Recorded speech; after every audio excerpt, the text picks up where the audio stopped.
cumprimento a todos com a paz do Senhor Jesus. Amém? Som.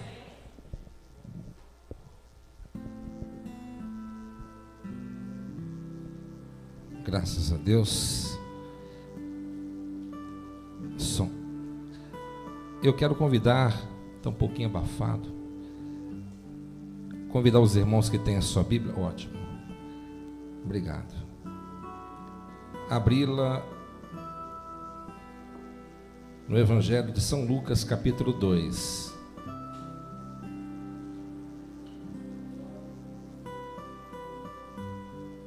Vamos falar sobre o nascimento de Jesus hoje.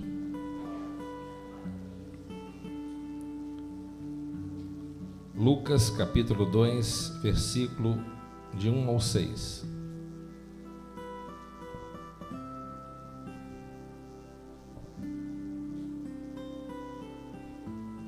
Amém?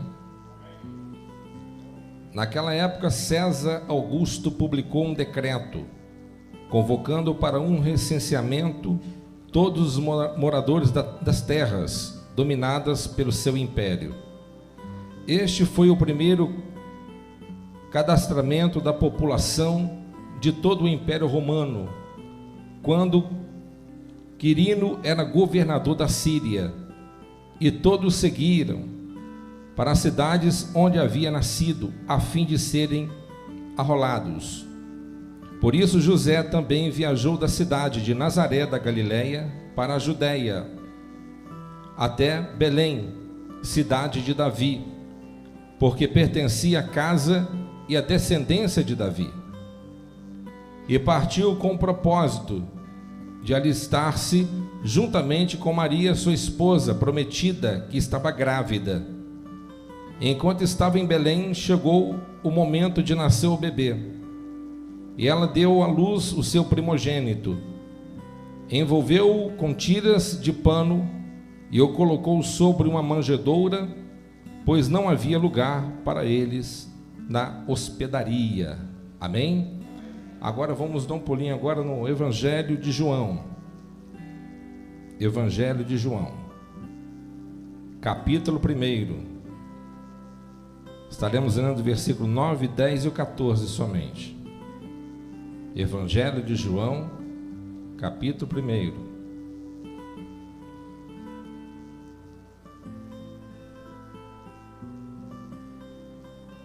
A palavra é a luz verdadeira, vinda ao mundo, ilumina a toda a humanidade. Aquele que a palavra estava no mundo, e o mundo foi feito através dele, mas o mundo não o recebeu. 14. E a palavra se fez carne e habitou entre nós. Vimos a sua glória, glória como a do unigênito do Pai, cheio de graça e verdade. Amém? Os irmãos podem tomar o seu assento em nome de Jesus.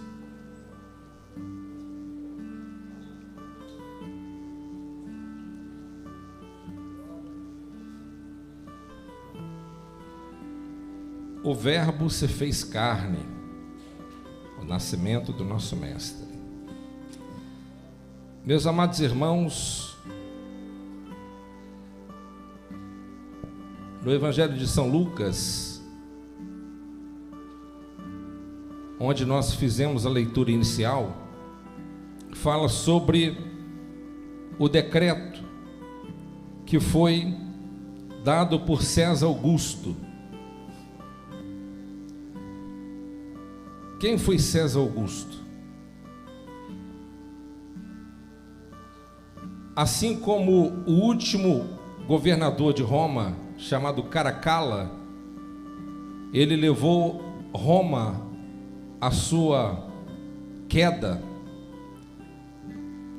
Ao mesmo tempo, Roma teve um grande imperador que levou Roma à ascensão, à glória, chamado Júlio César.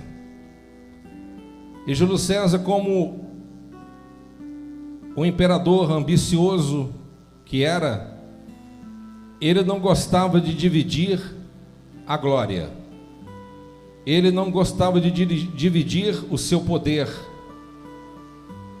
e ele foi assassinado. Após a sua morte, o seu sobrinho, chamado Otávio, ele assume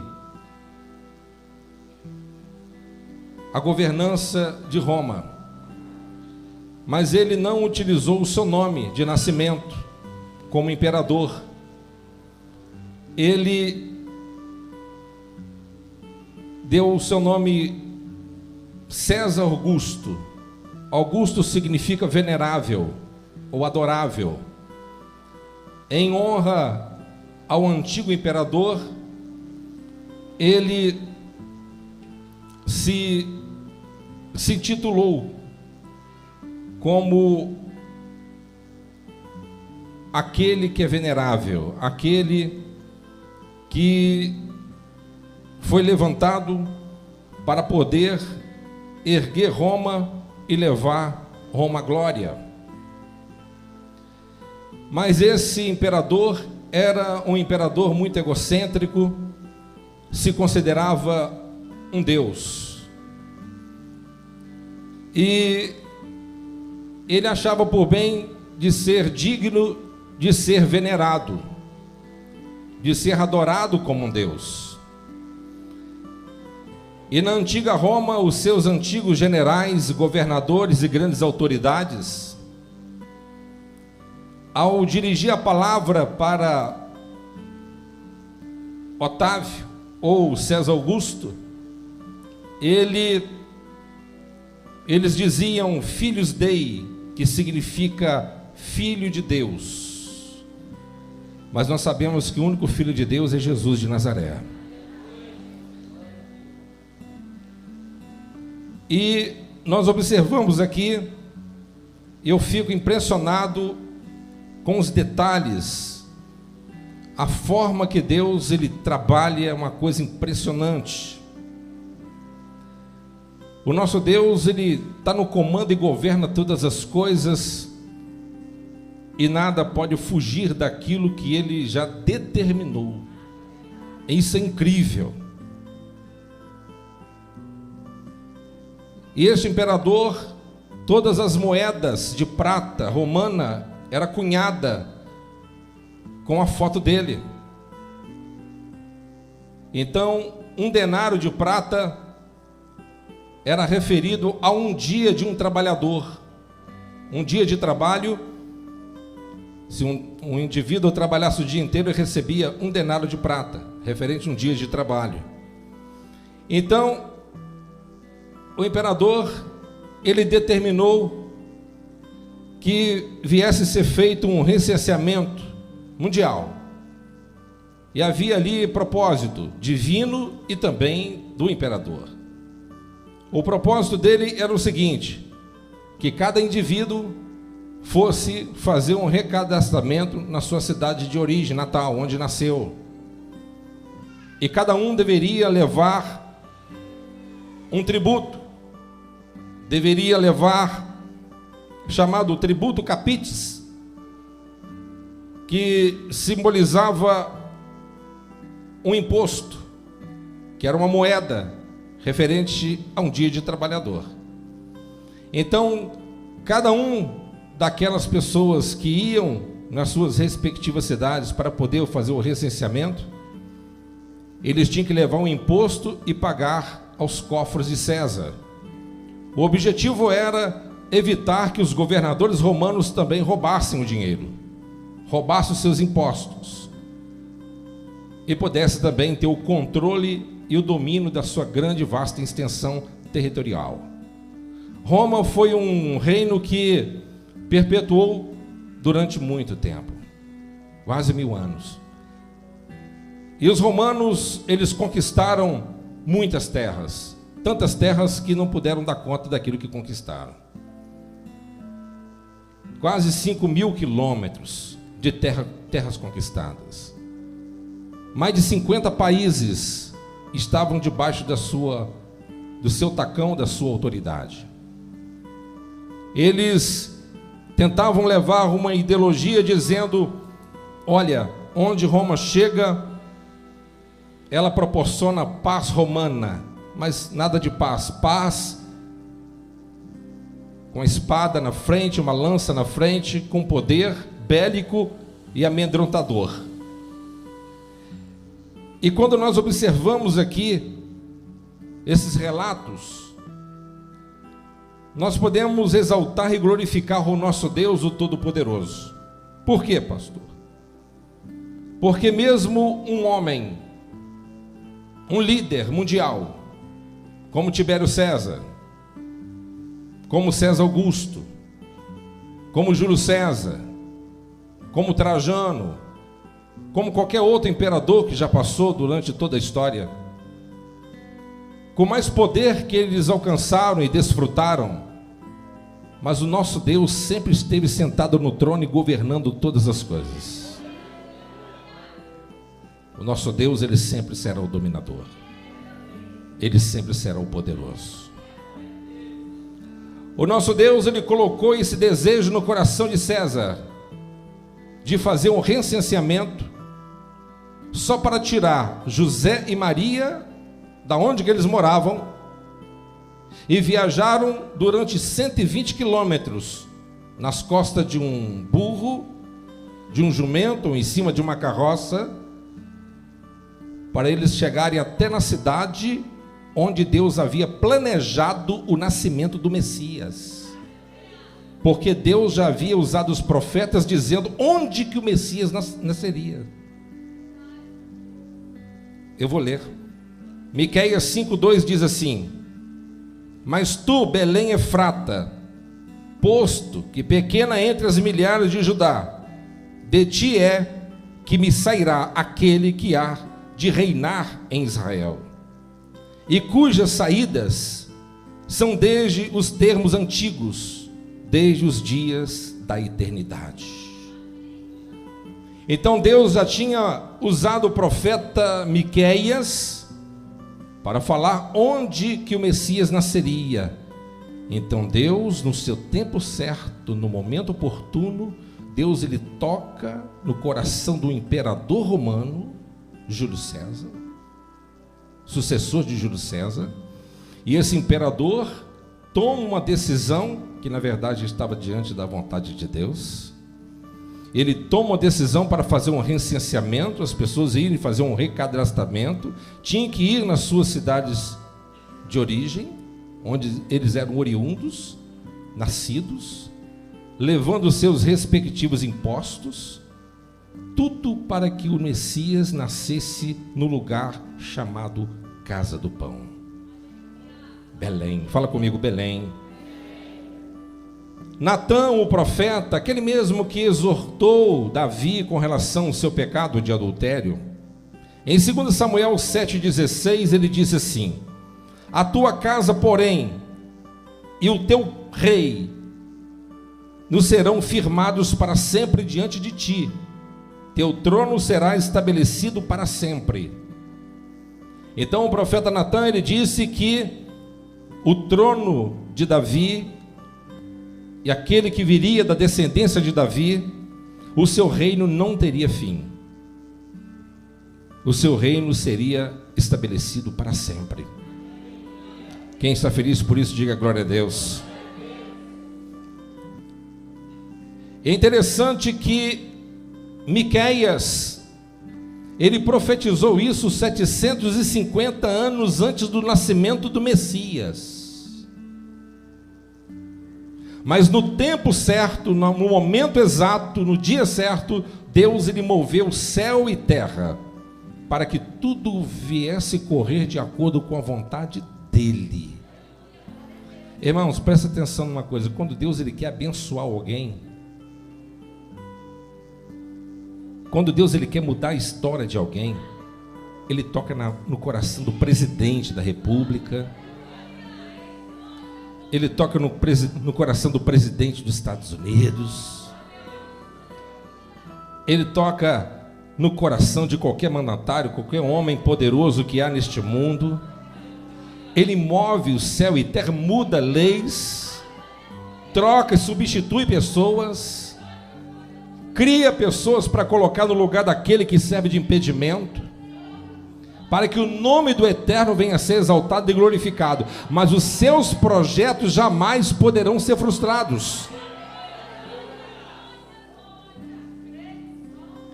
Tibério César, talvez ele pensou, eu sou o máximo, né? Inclusive foi um dos maiores generais de Roma, máximos, grande general de exército. Ele poderia ter pensado, Tibério César, chamado Divino Augusto, eu sou muito bom, eu fiz um projeto maravilhoso que nenhum dos meus governadores poderão me roubar, fiz um negócio direitinho. Mal ele sabia que tudo estava na vontade de Deus. Deus tocou no coração dele para ele que pudesse fazer tudo de acordo com a vontade de Deus, e tudo ocorreu de acordo com a vontade do Senhor. Havia um profeta em Israel, e tudo que o inimigo e o adversário do povo de Deus arquitetava, Deus revelava o profeta. E quando eles investiam aquele plano bem elaborado, chegavam lá, não dava nada certo, porque o povo já estava preparado. Alguém disse para o imperador, para o rei: olha,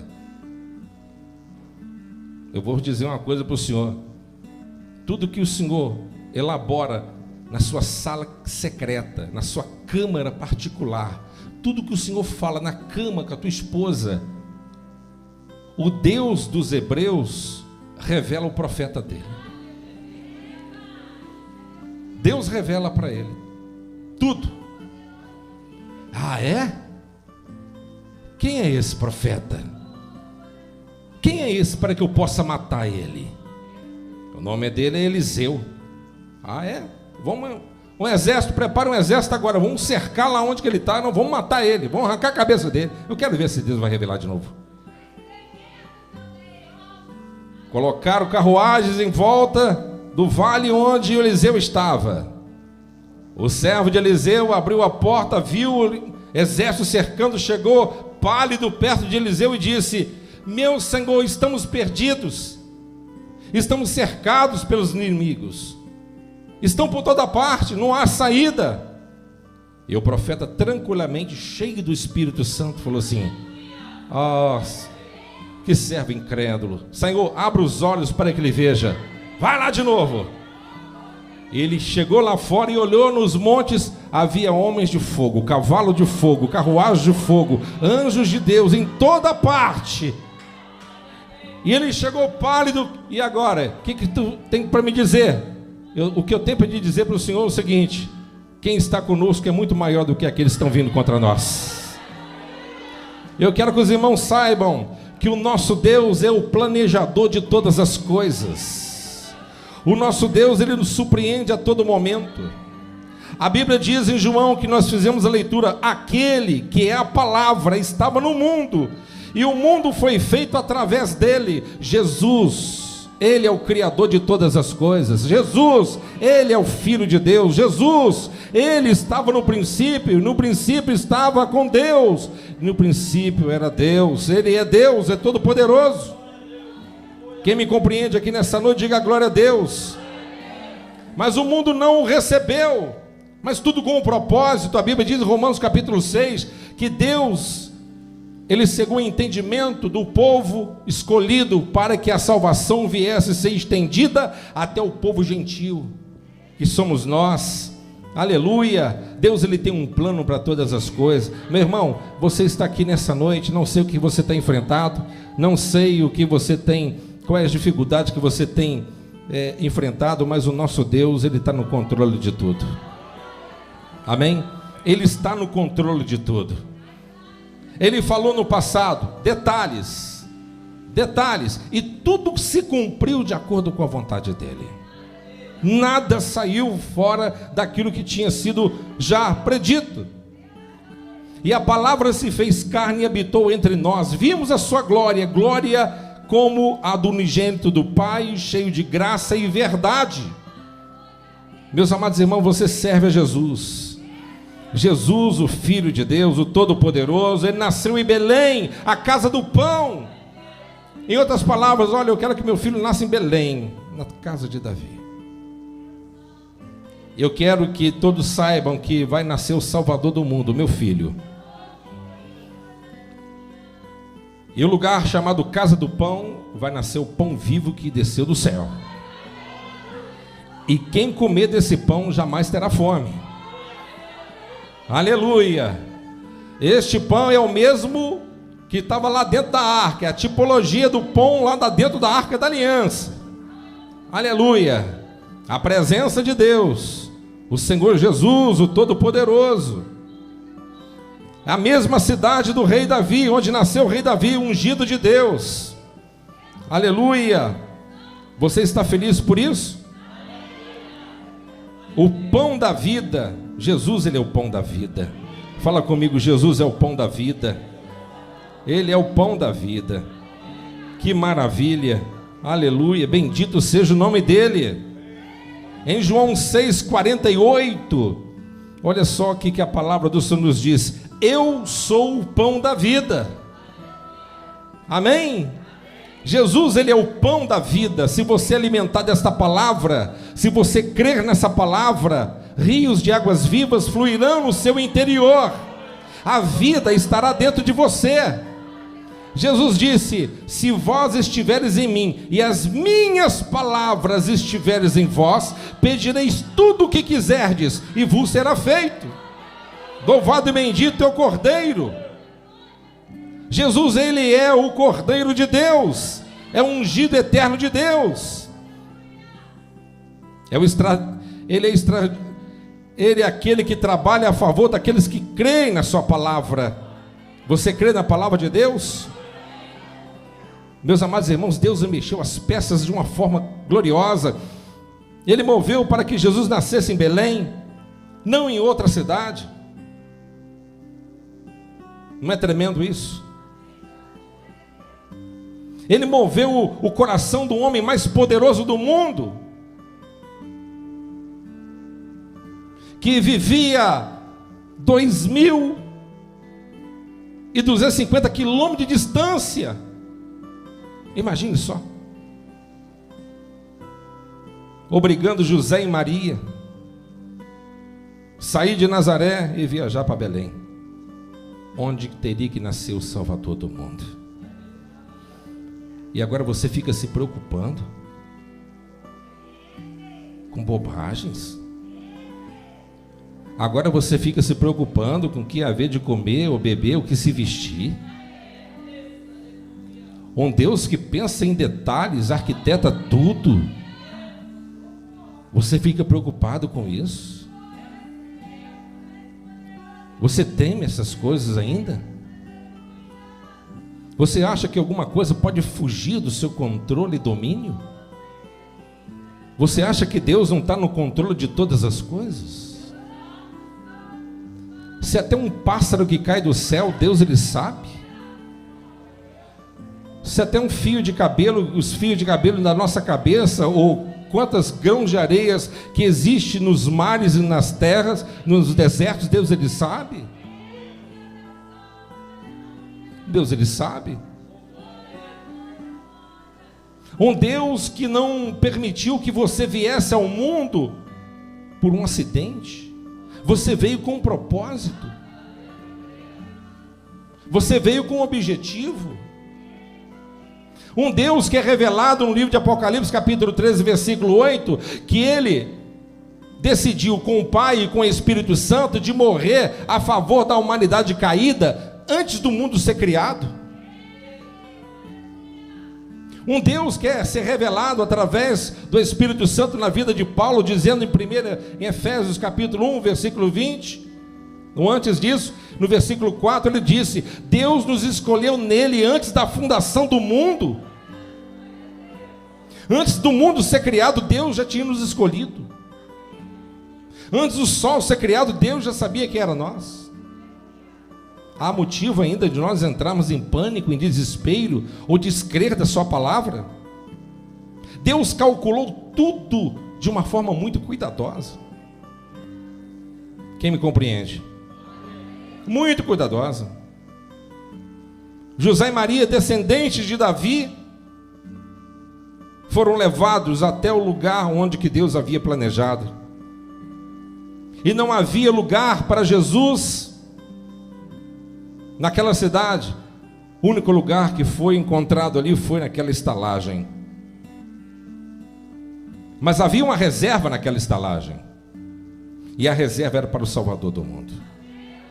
E tudo isso para o cumprimento da palavra de Deus.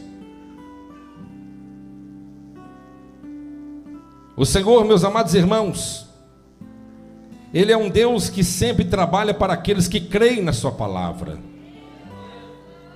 E quando você crê na palavra dEle, sempre você ficará surpreendido pelo seu agir e pela sua grande glória e poder. O Senhor Deus, Ele disse aqui: e ela deu à luz o seu primogênito, envolveu-o com tiras de pano e colocou sobre a manjedoura, pois não havia lugar para ele na hospedaria. Eu disse um pouco disso semana passada, mas eu quero em breves palavras enfatizar o seguinte: Jesus nasceu na casa do pão, o pão vivo que desceu do céu. E naquele lugar, naquela cidade, não havia lugar para ele. Jesus tem lugar no seu coração hoje? Jesus tem tido espaço na sua agenda? Jesus, Ele está em primeiro lugar na sua vida? Ele é prioridade para você? Ele é prioridade na sua vida realmente? A sua vida realmente é para exaltação e glorificação do nome do Senhor? Você tem coragem de riscar sua agenda para exaltar o nome do Senhor e render graças a Ele, sabendo que Ele é soberano e tudo Ele merece ser glorificado? Nós temos realmente dedicado tempo para estar com Ele? Nós temos tido realmente tempo para poder falar com Ele? Muitas das vezes, a igreja de hoje, falo de uma forma geral, infelizmente muitos estão tão distraídos, ocupados demasiadamente com as coisas deste mundo, preocupados demais com as coisas relacionadas a este mundo, mas nós não temos realmente priorizado aquilo que é de suma importância para a nossa vida. Você pode lutar, isso é bom. Você pode sonhar, sonhos é ótimo, isso faz você viver. Mas eu quero dizer para vocês uma coisa: se Jesus não estiver realmente no seu coração, você pode estar sobrevivendo, mas vivendo você não está. Porque Jesus é vida. Quem tem Jesus tem vida. Quem não tem Jesus não tem vida. Mas pastor, eu sou batizado, estou dentro da igreja. A igreja de Laodiceia, todos estavam dentro da igreja. Jesus diz assim, ó: eis que eu estou à porta e bato. Se vocês abrirem, eu entrarei, cearei com vocês e vocês comigo. Jesus estava do lado de fora. Às vezes falamos de boca para fora, mas nas nossas atitudes diárias, você pode fazer um cálculo pelo tempo que você gastou de falar com Ele hoje. Para falar com Ele hoje, quanto tempo você gastou? Quanto tempo você gastou? Pastor, ele é contra a internet, é contra... Não, eu sou contra. Eu só quero te dizer uma coisa: você pode ficar quanto tempo você quiser no TikTok. Você pode ficar quanto tempo no Facebook, não importa para mim, não estou nem aí. Você pode ficar quanto tempo que quiser em festas, baladas, o que for. A vida é sua. Quem que terá que prestar conta dela é você. Eu só te digo uma coisa: quanto tempo você tem gastado com Ele? Para falar com Ele, para se relacionar com Ele. Você ouviu a voz dele hoje? Você colocou seu joelho no chão hoje e falou com ele? Quanto tempo você gastou? É tão penoso ficar 10 minutos, né? Em oração, tão penoso para algumas pessoas. E 10 minutos é tão pouco. Tem pessoas que estão na igreja há tantos anos, mas nunca conseguiu orar 1 hora. Jesus disse para os seus discípulos: vocês não conseguem vigiar pelo menos 1 hora em oração? 1 hora. Aí você observa como que a igreja está fraca espiritualmente, anêmica espiritualmente. Eu falo de igreja de uma forma geral. Nós queremos as bênçãos de Deus, mas não estamos afim do abençoador. Fala a verdade. Se você você precisa de uma vitória, você faz campanha. Se você precisa de uma porta aberta, você jejua. Se você precisa de uma providência, você ora. Mas depois que você recebe, que nada, você esquece. Enquanto o seu casamento está destruído, você não falta um culto. Enquanto o seu casamento está derrotado, a sua vida familiar está bagunçada, você vem na igreja, faz campanha, busca, ora, pastor fala para você orar, você jejua, ou jejua e ora. Mas depois que as coisas normalizam, esquece. Sabe por quê? Porque somos interesseiros. Buscamos somente no momento que estamos realmente precisando. Jesus, ele é a vida.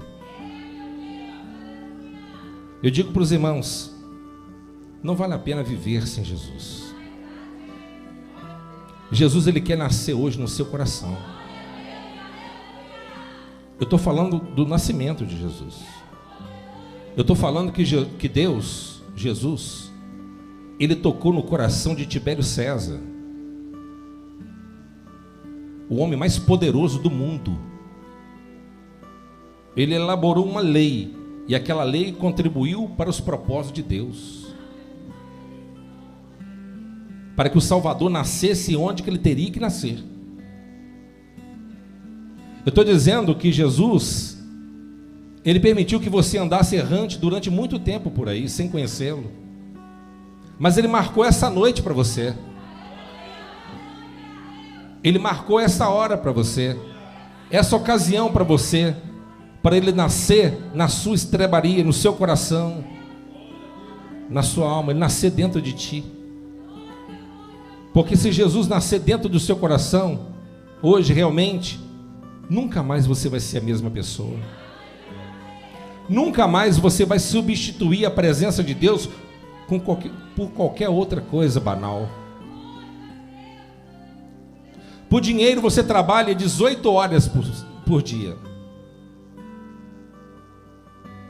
Por dinheiro você faz loucuras. É só colocar grana em cima que tu fica louco. Coloca dinheiro na frente para você ver que você corre igual um cachorro que está correndo atrás de uma presa, né? Fica rodando em círculo, vai. Mas quanto tempo nós temos buscado a face de Deus? Meus amados irmãos, não há outra coisa mais importante na nossa vida do que isso. Jesus, ele tem que nascer dentro de nós. Quando Jesus nascer realmente dentro de você, você nunca mais será a mesma pessoa. Nunca mais. Eu disse hoje pela manhã, não tenho vergonha de falar. Não tenho vergonha de falar. Se for para mim viver sem o Espírito Santo, eu prefiro morrer agora. Que Deus me fulmine agora. Porque eu não consigo viver e conviver comigo mesmo. De tão difícil que eu sou. Para mim não dá. Viver sem Ele não tem jeito. Sem o Espírito Santo você transforma em outra pessoa. Quem me entende? Mas com o Espírito Santo você é transformado em outra pessoa. O apóstolo Paulo sem Jesus, ele era um assassino, torturador, odiava as pessoas que não eram da mesma religião, cruel, impiedoso, sanguinário, hipócrita. Ele era tudo isso e muito mais. Mas quando encontrou com Jesus, Jesus encontrou com ele. Aquela velha natureza, ela foi sepultada. Aquela natureza podre, corrompida, e ali foi implementado dentro dele um novo coração. Onde as trevas moravam, passou a habitar a luz dentro de Paulo. O apóstolo Paulo odiava, aí ele passou a amar todo mundo. Ele não perdoava, passou a perdoar todo mundo. Ele não suportava, passou a suportar todo mundo. Ele deixou de ser perseguidor para ser perseguido. E ele ainda disse: essa leve e momentânea tribulação produz em nós um gozo eterno de glória. Então, sem a presença de Deus não dá. Mas pastor, eu estou dentro da igreja. Não interessa se você está dentro da igreja. O Senhor te faz uma pergunta só: você é nascido de novo? O quê? O senhor tem coragem de falar isso comigo? Eu sou batizado tem 5 anos, pastor. Eu sou batizado tem 15, pastor. Eu já fiz curso de teologia. Nicodemos, ele era príncipe dos judeus.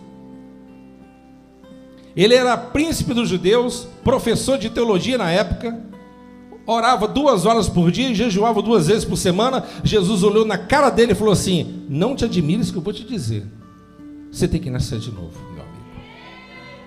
Porque aquele que não nascer da água e do Espírito não pode ver o reino de Deus. Para você ser um filho de Deus, tem que ter o Espírito Santo. O Espírito Santo, diz no livro de Efésios, é o penhor da nossa salvação. Penhor significa garantia. Garantia. O Espírito Santo é a garantia da minha salvação. O seu trabalho fica por aí. E a sua alma? Quem tem cachorro aí? Tem qualquer tipo de bicho? Tem? Os bichos que você tem na sua casa, eles são mais privilegiados que você em alguns aspectos.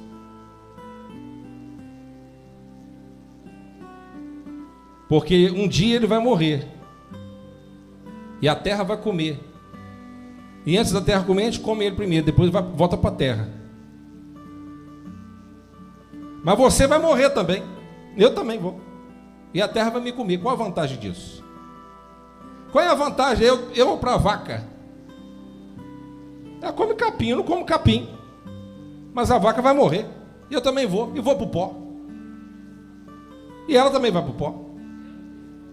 Quem disse isso foi Salomão.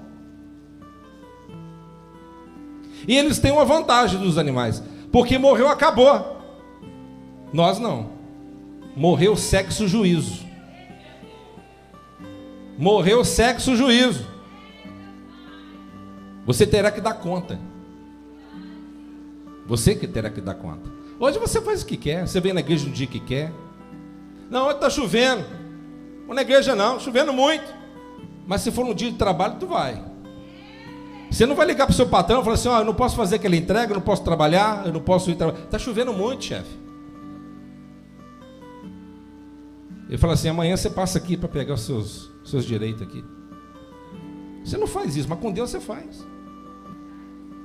Você atrasa a sua conta? Não atrasa, porque senão o cartão é cancelado, negativa você. Mas com Deus pode. Eu dou, se eu quiser, vou tocando com a barriga. Não estou nem não. Sim ou não? Você pensa que é assim, mas não é. Deus, ele tem outras formas de agir. Por isso nós devemos nos atentar para isso e saber que Jesus, ele quer nascer realmente no nosso coração e transformar o nosso interior, transformar a nossa vida. Amém? O nosso Jesus, ele não é e não foi simplesmente um grande mentor espiritual, mas Jesus, ele é Deus. João disse que ele é a luz que ilumina toda a humanidade. Toda a humanidade. E aqui, João disse aqui, olha, aquele que é a palavra estava no mundo, e o mundo foi feito através dele. No dia que Deus criou todas as coisas, Jesus estava lá. No dia que Deus criou o primeiro homem, ele disse: façamos o homem à nossa imagem e à nossa semelhança. E Deus disse: isso é muito bom. Isso é muito bom. Tudo que Deus criou é muito bom. Quem crê, diga glória a Deus. Amém? É muito bom. Eu quero que os irmãos entendam que tudo que Deus ele fez é muito bom. Então nós temos que saber que o nosso Deus ele é bom. E Ele quer trabalhar na tua vida nesta noite. Ele quer que você saia daqui hoje sabendo que você precisa de se relacionar e se comprometer com Ele de uma forma muito mais intensa, porque o Salvador do mundo ainda está operando em nossos dias, e a terceira pessoa da Trindade está aqui conosco nesta noite. Ele está operando aqui neste lugar, Ele está trabalhando a nosso benefício. O Senhor Jesus, Ele disse: olha, eu estarei indo para o Pai, mas eu não vou deixar vocês sozinhos não, eu vou deixar o meu amigo fiel, o meu companheiro fiel, e o nome do fiel chama-se Espírito Santo. E o Espírito Santo ele vai atuar, operar, habitar dentro de você. Você crê nisso? Ele vai habitar dentro de você. Ele quer habitar dentro de você, e não somente habitar dentro de você, mas derramar poder sobre você, derramar poder, unção e graça sobre você. Pedro, ele tinha o Espírito Santo. Pedro tinha o Espírito Santo.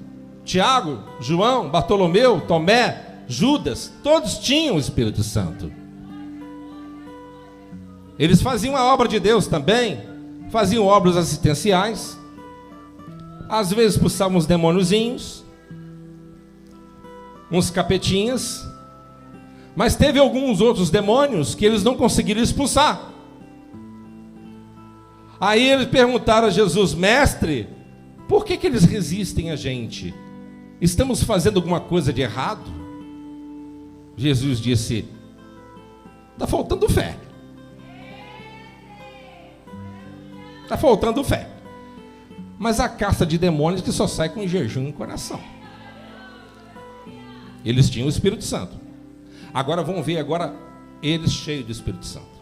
Atos capítulo 1:8. E recebereis poder. Vamos ler? Eu adoro ler. Tem gente que odeia Atos dos Apóstolos. Eu amo Atos dos Apóstolos. Contudo, recebereis poder quando o Espírito Santo descer sobre vós, e sereis minhas testemunhas, tanto em Jerusalém, como em toda a Judéia e Samaria, até os confins da terra.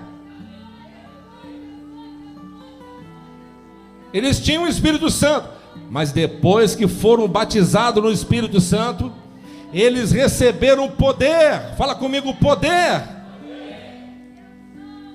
Irmãos, nós não podemos estarmos estagnados. Tem gente que já se batizou há muito tempo, estão parados, estagnados. Jesus já mora no seu coração, você já tem o Espírito Santo, amém, glória a Deus. Jesus, você morrer agora tu vai salvo, amém.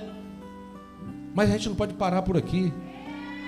Jesus disse: eu quero batizar vocês com o Espírito Santo e com fogo.